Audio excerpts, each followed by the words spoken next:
Seja bem-vindo à Primeira Igreja Batista do Pará. Seu vídeo já vai começar. Mas antes, não esqueça de se inscrever, dar o like e ativar as notificações. Boa noite a todos. Que a graça e a paz do nosso Deus esteja sobre a vida de cada um de nós. Quero convidar você a abrir em Atos capítulo 17. Na verdade, nós vamos maratonar durante um bom tempo, né? Sobre a gênese de uma igreja saudável, que é a igreja de Tessalônica. Eu espero terminar o capítulo 17 para a gente adentrar então em 1 Tessalonicenses, né? Mas aqui está essa igreja sendo plantada em Atos capítulo 17, de 1 ao versículo 9, tá bom?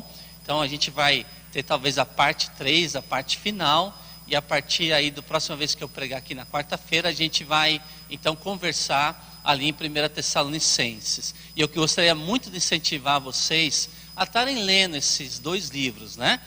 Epístolas, as cartas de Paulo, 1 e 2 Tessalonicenses, tá bom? Tem verdades ali preciosíssimas para nossas vidas, tá bom? Então dá uma olhada lá para a gente poder aproveitar bastante e vamos maratonar. Algumas pessoas fazem maratonas, né? Na Netflix, né? Amazon Prime, né? A gente vai fazer isso na palavra do Senhor, em vários momentos se reunindo aqui para estudar, como acontece no domingo de manhã, domingo à noite, no sábado também no culto atitude, ou seja, é aprendendo mais e mais da preciosidade da mensagem do Evangelho, tá bom? Então a gente tem visto ali nos dois últimos encontros que o Senhor Deus levanta homens, né, os apóstolos, para plantarem igrejas saudáveis, né? Eles organizam a primeira, a segunda viagem missionária que a gente está vendo aqui. O apóstolo Paulo ali plantando na cidade de Filipe, e de repente ele chega agora em Tessalônica e procura pessoas, especialmente ali numa sinagoga que havia numa grande cidade como Tessalônica. Ali ele anuncia durante 3 sábados, né, a palavra do Senhor, e Deus na sua graciosidade age ali, trazendo salvação para muita gente, como a gente olhou nessas últimas quartas-feiras, né? E o livro de Atos, você percebe que a plantação de igrejas acontecia a favor de centros estratégicos que Deus, para que esses dons de Deus pudessem então estabelecer novas comunidades de fé.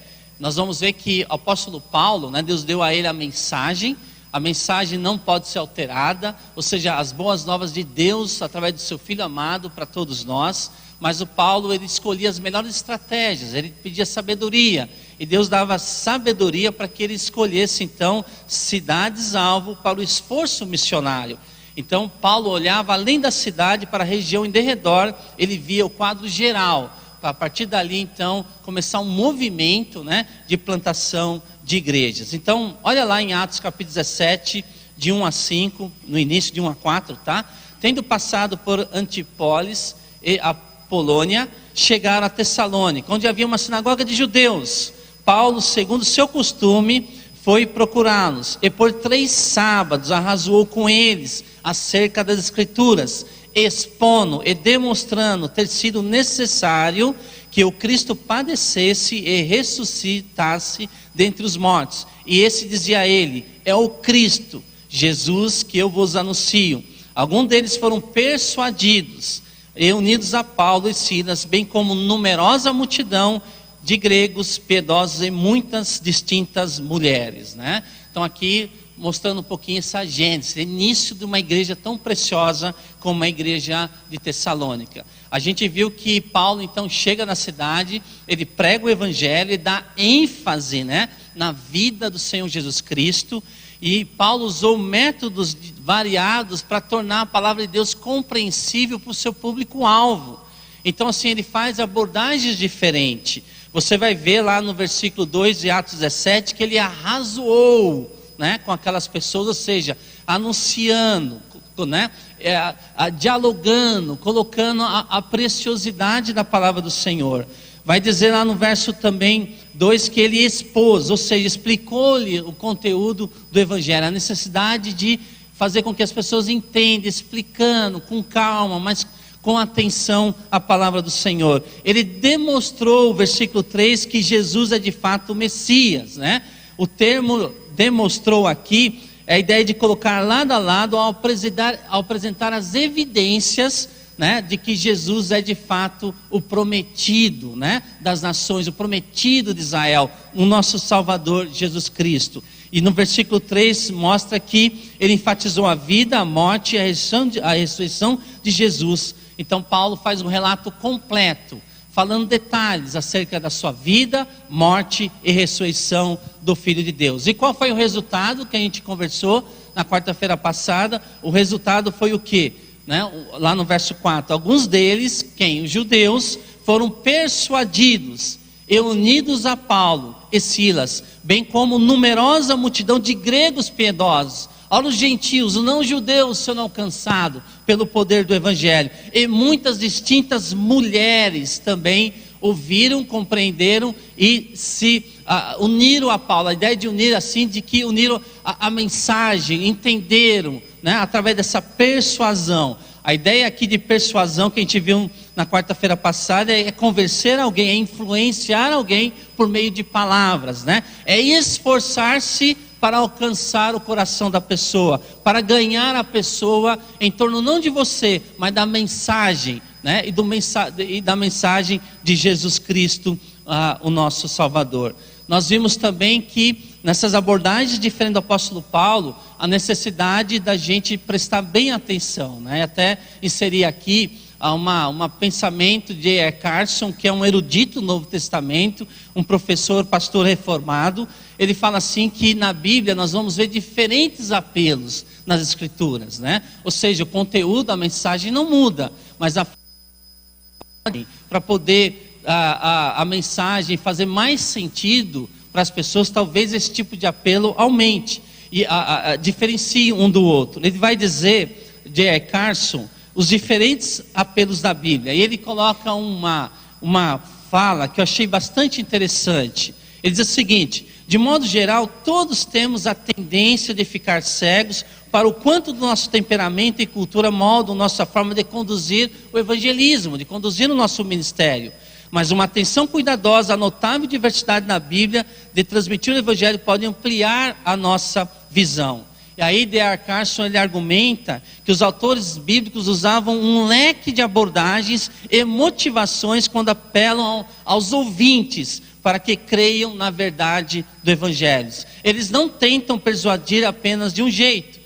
Então nós citamos 6 na última quarta-feira, né? Só lembrando de 2, né? Olha os apelos da Bíblia. Às vezes o apelo é para uma entrega a Deus por causa do medo da condenação eterna. Ou seja, há momentos que as pessoas estão preocupadas como será a vida do outro lado de lá, se é que tem um outro ambiente de vida do outro lado de lá. As pessoas às vezes têm um medo, pavor da morte. E Hebreus 2,14 vai mostrar isso, né? Que Cristo nos libertou das correntes, do pânico da morte, do medo da morte. Então às vezes o apelo é justamente isso, né? Alguém já esteve do outro lado da vida de lá, e esse alguém é eterno, esse alguém não tem começo e fim, e um dia ele morreu uma morte que não era dele, era nossa, e ele ressuscitou em glória, e ele sabe que existem 2 caminhos, ou trevas ou a eternidade na presença do Senhor. E D.R. Carson vai mostrar que às vezes o apelo é para uma entrega a Deus por causa livre do peso da culpa e da vergonha. Então há momentos que a consciência pesa, o Espírito Santo está ali, né? Alfinetando, olha, confesse, olha, você precisa não confessar o verniz da madeira, mas a podridão, você tem que dar os nomes, você precisa acertar isso diante do Senhor. E é uma forma de apresentar o Evangelho, por quê? Porque nós temos alguém, nós temos um justo advogado, nós temos um Deus todo-poderoso, né? Que nos perdoa das nossas iniquidades. E às vezes o apelo é para uma entrega a Deus pelo fato de se apreciar o poder de atração da verdade. Eu conheço alguém que ficou assim, maravilhado, justamente pela beleza, pela lógica, né? Pela maneira maravilhosa que o Evangelho nos apresenta. E há pessoas que de fato, às vezes a vida está tudo bem, aparentemente, mas elas ficam deslumbradas de ver tanta beleza no poder de atração da mensagem da cruz. E aí, quem sabe, né, esse é o momento de entregar a vida ao Senhor Jesus Cristo. Na última quarta-feira foi citado mais 3. Mas enfim, irmãos, a contextualização é importante da gente entender esses apelos nas Escrituras. E J.I. Carson vai encerrar dizendo o seguinte: não temos o direito de escolher apenas uma dessas motivações e então apelar somente para ela. E o apóstolo Paulo, ele tinha essa habilidade, né? Essa sabedoria de poder apresentar o evangelho às pessoas para que elas compreendessem no seu contexto aquilo que ele queria transmitir. Então, como Paulo, em nosso evangelismo, precisamos usar de sabedoria bíblica na abordagem. Em Atos 17, Paulo arrazoou, expôs, demonstrou a preciosidade do evangelho. E qual foi o resultado que a gente vai ver lá no versículo 7 do 4, que já foi falado no capítulo 17? Muitos foram persuadidos, então, a ter esse encontro com o Senhor Jesus Cristo. Houve um plantio de uma igreja saudável na igreja de Tessalônica num período curtíssimo de tempo. Eles foram então persuadidos, influenciados, né, induzidos pelo apóstolo Paulo, não pela força da sua sabedoria, né, mas pelo conteúdo na dependência do Espírito Santo. Aí surge a pergunta, por que Paulo teve tanto sucesso em Tessalônica? Meu Deus, alguns colocam que durante um período de 3 semanas, né, ele foi tão feliz na sua abordagem.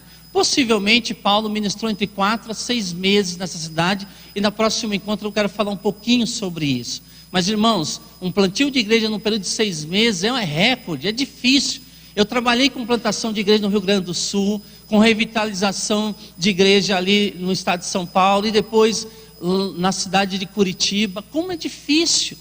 Às vezes num período de 2, 3 anos você já olha assim, nossa, quanta vitória, né? 5, 6 anos já, no contexto da realidade brasileira, já é um plantio rápido de uma nova igreja. E o apóstolo Paulo aqui, talvez aí em 4, 6 meses, ele consegue, né, na dependência do Senhor, plantar essa igreja. E vem a pergunta, por que Paulo teve tanto sucesso em Tessalônica?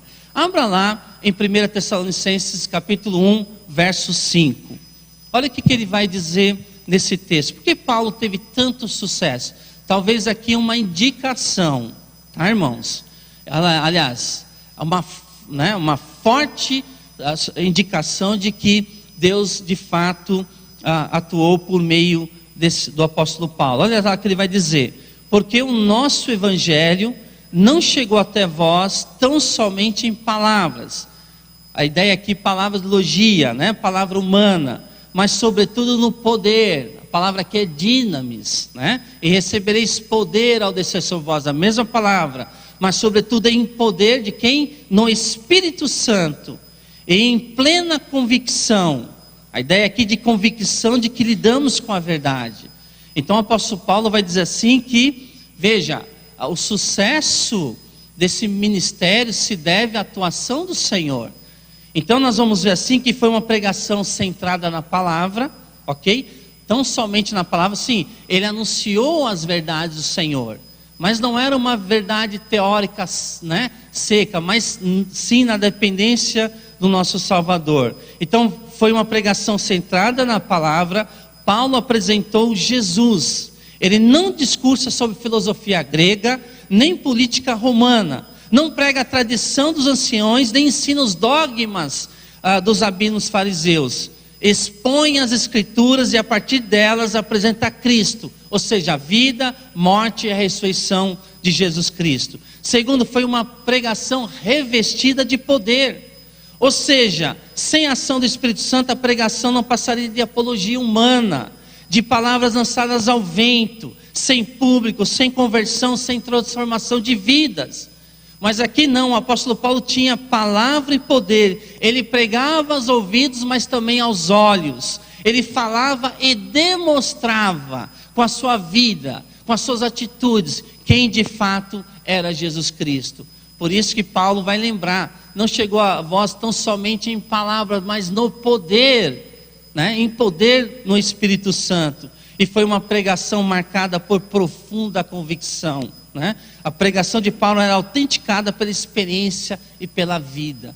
Ou seja, as verdades do Senhor, né, sendo estampada na vida do seu mensageiro. Isso gera convicção tanto de quem está falando, bem como de quem está assistindo. E qual, mais uma vez, foi o resultado? alguns deles foram persuadidos, alguns judeus, mas numerosa multidão de gentios e também de mulheres da alta sociedade ali da igreja de Tessalônica. Nós vamos ver o contraste aqui nesse texto, né? É interessante que uma multidão de gregos tem uma experiência transformadora de vida eterna em Cristo Jesus. Contudo, nós temos uma reação diferente aqui, esse contraste, ou seja, a cidade. O que nós vamos notar ali em Atos capítulo 17, verso 5, né? Começa então a levantar novamente uma grande perseguição na cidade de Tessalônica. Verso 5, 17, do capítulo 17 de Atos. Os judeus, porém, movidos de inveja, né, trazendo consigo alguns homens maus dentre a malandragem, ajuntando a turba, alvoroçaram a cidade e assaltando a casa de Jason, procuravam trazê-los para o meio do povo. Porém, não encontrando, arrastaram Jason e alguns irmãos perante as autoridades, clamando: estes que têm transtornado o mundo chegaram também aqui, os quais Jason hospedou. Todos estes procedem contra os decretos de César, afirmando ser Jesus outro rei. Tanto a multidão como as autoridades ficaram agitadas ao ouvir essas palavras. Contudo, soltaram Jason e os mais, após terem recebido deles a fiança estipulada. No versículo 10, Paulo então, ele vai para a cidade, ele vai para uma outra cidade anunciar o evangelho de Jesus Cristo. Mas é interessante aqui que começa o que? Uma perseguição, mais novamente, né, dentro da linha do tempo de vida do apóstolo Paulo, é mais uma experiência de hostilidade contra o ministério dele, especialmente com aquela igreja que tinha nascido na cidade de Tessalônica. Essa perseguição. Aliás, quando a gente vê o currículo vitae de Paulo, à medida que a gente segue Paulo de um país para o outro, a gente observa o quanto ele sofreu por amor a Cristo em seu trabalho missionário. Eis uma lista para você meditar, até mesmo talvez com a Bíblia aberta. Você vai ver que ele suportou toda espécie de adversidade, deparou-se com todo tipo de perigo extremo. Ele vai dizer isso em 2 Coríntios capítulo 11. Foi agredido pelo populacho, punido por magistrados, foi açoitado, surrado com varas, apedrejado, dado como morto em Atos capítulo 14, Atos capítulo 19, Atos capítulo 20. Esperava onde quer que fosse uma repetição dos mesmos maus tratos e perigos. Ser expulso de uma cidade e pregava na outra. Gastou todo o seu tempo no trabalho missionário, sacrificando para isso os seus desejos, seu conforto, sua segurança. Você vai ver isso em Atos 20, 24, Romanos 1, 14, Filipenses 1, 20. O apóstolo Paulo persistiu nesse sistema de vida até a idade avançada, irmãos, sem alterações no que se refere à obstinação, ingratidão às vezes para quem estava sendo ministrado, discriminação ele sofreu e deserção inclusive de alguns irmãos. Não foi subjugado o apóstolo Paulo pela ansiedade, necessidade, trabalho duro ou perseguição. Não se cansou dos longos períodos de aprisionamento. Aliás, lembram o longo período de aprisionamento? Que gerou o quê? As nossas 4 cartas da prisão. Quais são elas? Você lembra? Quais são as 4 cartas da prisão? Olha lá, então depois eu vou falar no final, tá? Olha só, as suas 4 cartas, seu longo aprisionamento, tá? Que a gente vai ver ali. E nem ficou desalentado pela perspectiva da morte. Ok? Em sua conversão, Paulo foi avisado de que teria de sofrer muitas coisas por amor a Cristo. Em Atos 9,16, quando ele tem uma experiência ali no caminho de Damasco e Jesus aparece a ele. E Jesus fala, né, que teria de sofrer poucas coisas, não, muitas coisas, por amor a quem? A Jesus Cristo. Quando os sofrimentos chegaram, ele nunca se lamentou ou murmurou, mas sempre glorificou a Deus em meio às tribulações. e tinha mais orgulho de suas cicatrizes adquiridas no campo de batalha do que um soldado de suas medalhas de considerações e condecorações. Aliás, ele vai dizer em Gálatas 6,17 que ele traz o quê? As marcas de Cristo, as cicatrizes. Isso ele se alegrava no Senhor. Que missionário guerreiro foi o apóstolo Paulo. O mundo nunca mais viu alguém como o apóstolo Paulo. Veja, irmãos, é um assunto que cada vez mais a gente ouve pouco acerca da luta cristã, que muitas vezes, como Jesus falou em João 15:20, o que ele disse em João 15:20? Se me perseguirem, também perseguirão vocês. Interessante a fala de Jesus.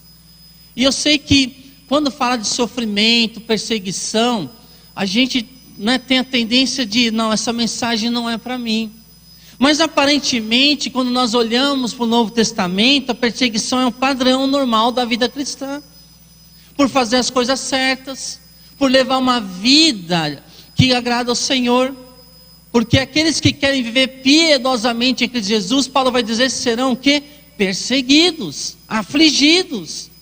Então nós vamos perceber, irmãos, essa realidade acontecendo inúmeras vezes. Sim, a igreja triunfou. Sim, a igreja virou o Império Romano de ponta cabeça. Igrejas foram plantadas em vários e vários lugares, num período de 30 anos. Nas principais cidades do Império Romano, nós tínhamos igrejas robustas, líderes maduros, e o Evangelho sendo propagado em toda aquela região. Só que os anos passaram, e parece que a gente esquece que às vezes tem esse fator lágrima, suor, jejum, muitas orações, e às vezes a questão da perseguição. Como alguns de vocês sabem, a gente mora dentro do Instituto Missionário ali em Benevides.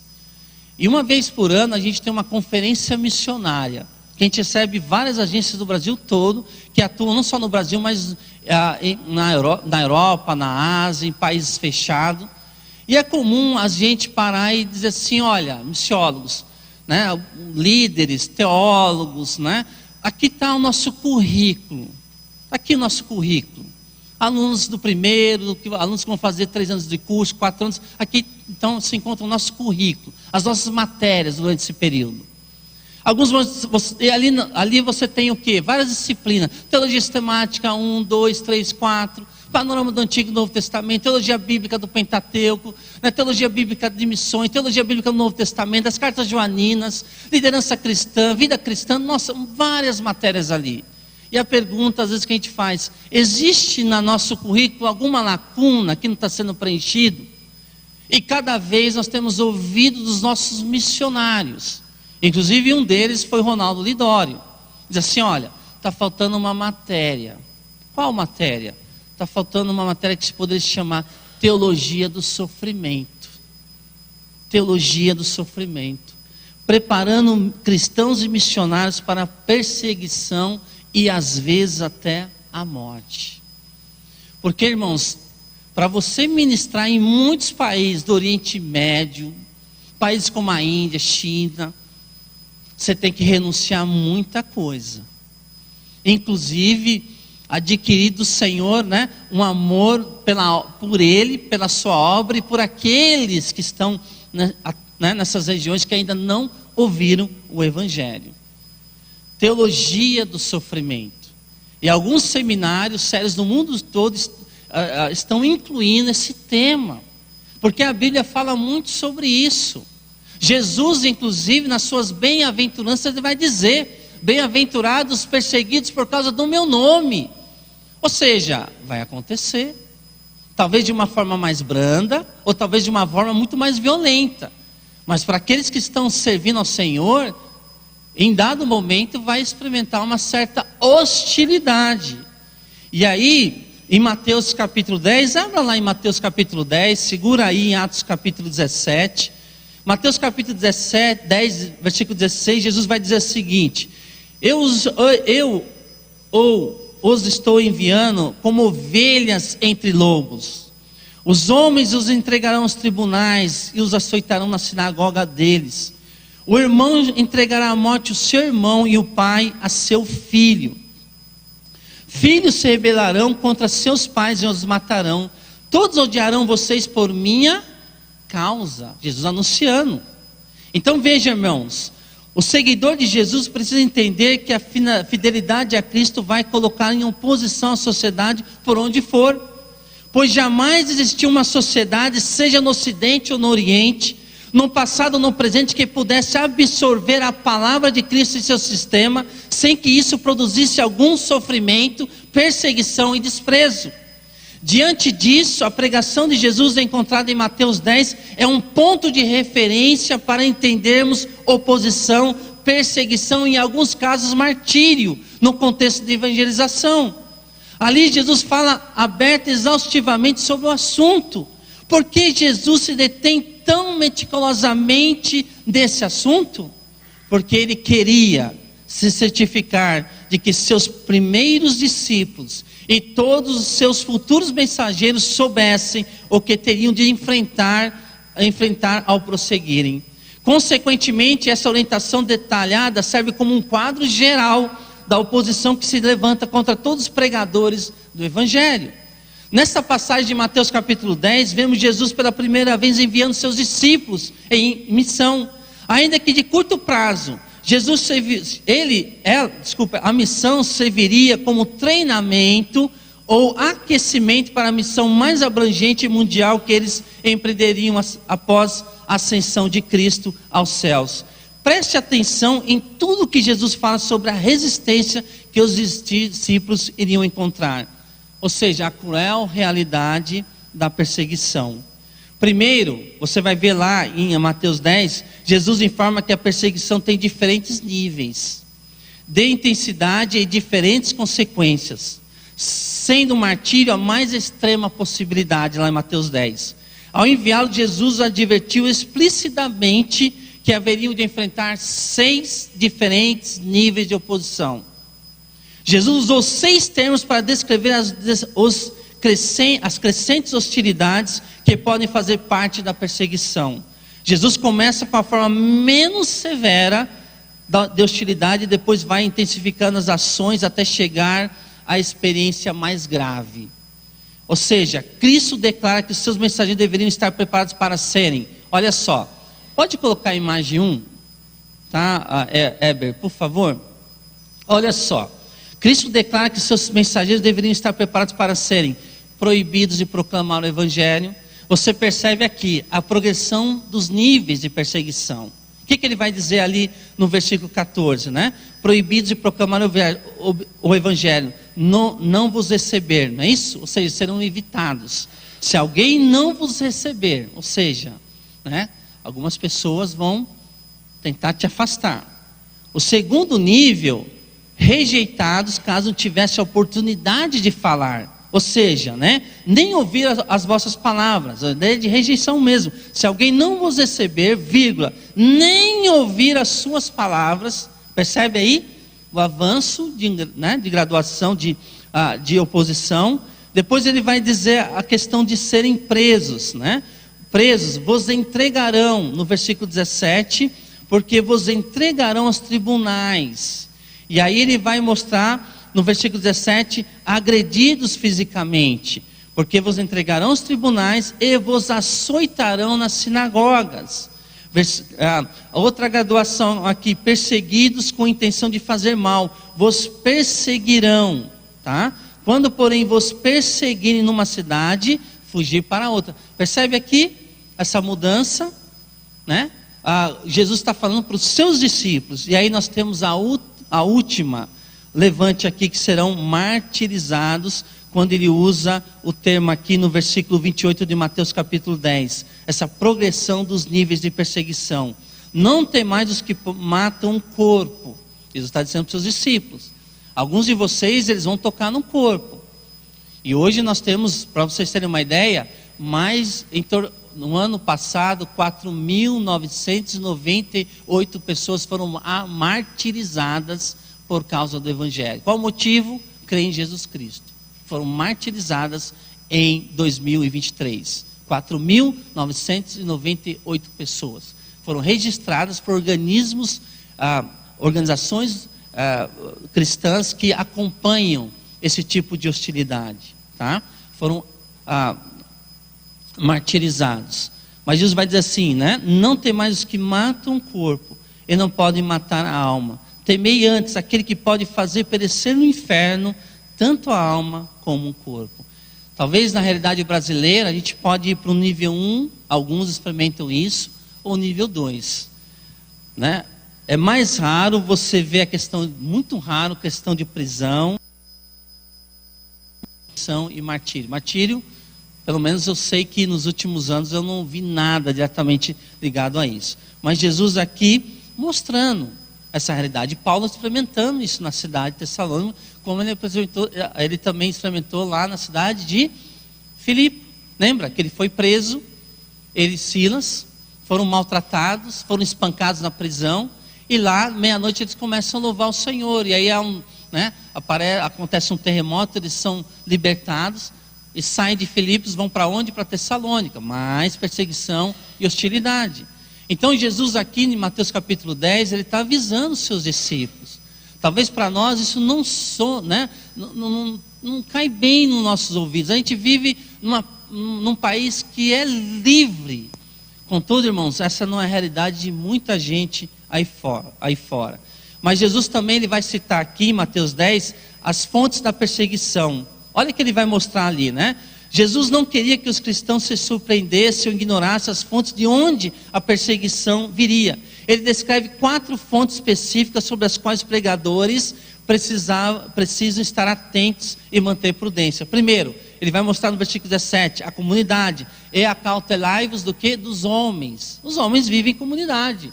Ou seja, às vezes brota, a fonte da perseguição é a própria população. Ele vai mostrar que outra fonte é a nação, a ideia aqui de governos. Sereis lançados à presença de governadores e de reis, no versículo 18. Muitas vezes o Estado oprime, persegue, né? Corta todo tipo de liberdade. Às vezes no versículo 17, Jesus vai mostrar uma outra fonte, o que? Os líderes religiosos.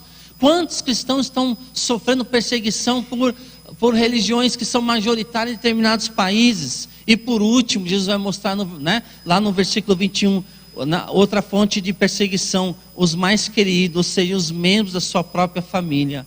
Um irmão entregará à morte outro irmão e o pai ao filho. Pensou, irmãos, por causa de quê? Por causa da mensagem do Evangelho. Eu sei que essa realidade, como foi falado, está tão distante de nós, mas eventualmente isso pode acontecer. No nosso ministério, no Rio Grande do Sul, eu lembro que uma família resolveu entregar a vida a Jesus. E a família toda fez o curso de batismo. E eu lembro que quando a família ficou sabendo que era séria a decisão, e eles iam descer as águas, os familiares se mudaram da cidade onde estavam para a capital Porto Alegre, porque nunca mais queriam ter contato com aquela família que tinha entregado a vida a Jesus e descido as águas batismais. Às vezes tem esse tipo de afronta, de hostilidade acontecendo na realidade brasileira. E o porquê, muitas vezes, da perseguição? Paulo tinha isso na mente, né? E Jesus vai dar aqui o porquê da perseguição. Olha que Jesus vai responder no versículo 22, do capítulo 10 de Mateus. Qual a motivação que induz os não crentes a se oporem aos mensageiros de Deus e a oprimi-los? Jesus sintetiza em uma palavra. Qual palavra? No versículo 22, a palavra ódio.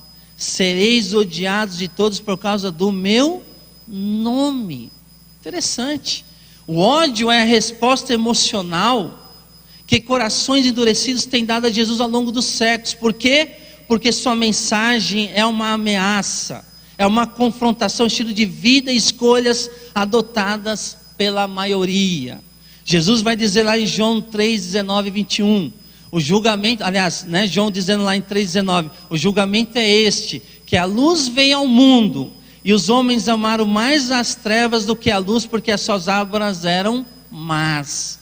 Ou seja, o Evangelho, a luz de Cristo, expõe tudo aquilo que a gente tem vergonha, e às vezes pecados de estimação expõe. e como reação de alguém que não quer andar na luz, é o que entrar mais nas trevas, na escuridão. E a reação é o ódio da verdade do Evangelho de Jesus Cristo. Então nós vamos ver, irmãos, o que o Senhor mostra, o porquê dessa perseguição. E como o cristão deve responder à perseguição? Veio a pergunta: como o cristão deve responder à perseguição? Olha o que a gente vai encontrar no próprio capítulo 10 de Mateus. Primeiro, com prudência. Jesus adverte seus discípulos: acautelai-vos, ou seja, cuidado. Não confie ingenuamente no seu bem-estar nas mãos de qualquer pessoa. Amigos podem rapidamente se tornar inimigos. Autoridades governamentais podem se tornar contraditórias, né? E pacíficos vizinhos podem se tornar violentos. Olha aqui a cidade de Tessalônica. Paulo pregou o evangelho, pessoas entregaram a vida a Jesus, e de repente você tem uma agitação na cidade, um levante terrível acontecendo ali, e ele tem que ir embora. Então veja, irmãos, isso pode acontecer, mas deveria ser a reação? Prudência, acautelai-vos. Uma outra sugestão de Jesus no versículo 23, uma outra resposta prudente é fugir para outra cidade. Fugir talvez do perigo é a ação mais apropriada na palavra de Jesus, para quem está levando um ministério a sério. Há momentos de ficar e às vezes segurar mesmo, mas há momentos, olha, talvez a prudência, né, a cautela aqui é ir para uma outra região. Como o cristão deve responder à perseguição? Com coragem. Interessante. O medo é uma resposta natural à perseguição. Jesus estava muito consciente disso. 3 vezes ele vai dizer, versículo 26, versículo 28 e versículo 31, não temas, não temas. Ele vai repetir, não temas. Mateus 10 é justamente isso, o evangelho se espalhando, a luz invadindo as trevas, e as trevas tentando reagir para impedir o avanço do evangelho. E às vezes, como reação das pessoas, daquele que está na linha de frente, ou daqueles que estão evangelizando, dentro ou fora, é o medo. E Jesus reforça: não temas, não temas, não temas. Por quê? Porque a sua presença, né, é com certeza um fato que a gente não pode jamais esquecer, né? A minha paz vos dou, a minha presença, eis que estou com vocês até a consumação do século. Ou seja, são muitos textos bíblicos que nos apontam nessa direção. E por último, né, como o cristão deve responder à perseguição? Com prudência, com coragem e com discrição. Olha que Jesus vai mostrar. Jesus habilmente faz uso de um exemplo da vida animal para advertir seus mensageiros a se conduzirem com sensatez, dizendo: eis que eu vos envio como ovelhas para o meio de lobos, certo? Olha só, para um ambiente hostil, né? Ou seja, o cristão vai para um ambiente que às vezes não, né? Mas é ali que a luz tem que brilhar, o sal tem que, né, salgar. Vós sois o sal da terra, tá? A luz do mundo. Então veja, meus irmãos, eis que eu vos envio como ovelhas para o meio de lobos. Sede, portanto, prudentes como as serpentes e simples como as pombas. Olha o que Jesus está querendo dizer. Se os membros do reino animal podem mostrar discrição com o objetivo de sobrevivência, quanto mais deveriam agir assim os filhos de Deus. Então discrição, sensatez, sabedoria, para poder, né, transitar num ambiente que às vezes não é propício, mas eu estou aqui, não estou sozinho, né? Meu Deus está me acompanhando para que eu venha anunciar o evangelho de Jesus Cristo. Então, irmãos, dessa forma que o cristão deve responder, com prudência, com coragem e com discrição, tá? E a gente vai ver isso na vida do apóstolo Paulo. Há momentos que ele sai de uma cidade para outra, ok? Eu vou sacudir o pó da minha sandália e vou anunciar para aqueles que talvez estão abertos a boas novas do evangelho de Jesus Cristo. E hoje, como nós os cristãos podemos ajudar uma realidade que não é a realidade brasileira, mas é a realidade de muitos países do nosso mundo. Nós temos muitos cristãos padecendo pelo sofrimento. Como podemos ajudar? Olha só, abra lá em Hebreus 13, versículo 3. Aqui, o autor de Hebreus, né, está escrevendo para para cristãos que estão sofrendo grande perseguição. É interessante. Olha o que ele vai dizer, Hebreus 13, verso 3. Lembrai-vos dos encarcerados, como se presos com eles, dos que sofrem maus tratos, como se com efeito vós mesmos em pessoa fossem os maltratados. É uma tendência nossa? Veja, isso aqui é a palavra do Senhor. A palavra, e está no modo verbal aqui no imperativo, é uma ordem. Porque a gente entra numa rotina de vida, onde vivemos num país que tem liberdade praticamente plena, e esquecemos que temos muitos pastores encarcerados, há missionários que não veem as suas famílias há décadas, em países fechados para o Evangelho, e a Bíblia diz assim: lembrai-vos dos encarcerados, como se presos com eles, ou seja, tem empatia, tem empatia. Eu sei que nós ouvimos tantas notícias ruins, que a nossa mente vai ficando cauterizada, e o nosso coração não mais se dói, não se coloca em favor do outro, não pensa mais na igreja sofredora, na igreja subterrânea, porque essa realidade está distante da gente. E o autor de Hebreus vai dizer assim: lembrai-vos dos encarcerados como se presos com eles. É um papel nosso, irmãos, de orarmos, de colocarmos as pessoas debaixo da mão do Senhor. Olha, para você ter uma ideia, põe a imagem 2, por favor, Eber. Olha só, meus irmãos, 365 milhões de cristãos enfrentam altos níveis de perseguição. Até eu gostaria que você orasse por um aluno que vem de um país que está dos 10 piores países para se viver como cristão. Nós estamos trazendo ele, tá? Então ore, não posso citar o nome, é uma área muito sensível. Estamos orando porque ele quer se preparar durante 4 anos, estudar a palavra do Senhor e voltar para o seu país, que é extremamente fechado, tá? Mas olha, 365 milhões de cristãos. Isso quer dizer o que, irmãos? Vai lá para outra imagem, Eber, por favor, rapidinho. 1 em cada 7. Pessoa de cada 7 cristãos. Aqui nós estamos, não sei quantos, 100 pessoas, 120. Imagine, faz um cálculo, né, proporcionalmente. 1 em cada 7 cristãos sofrem perseguição.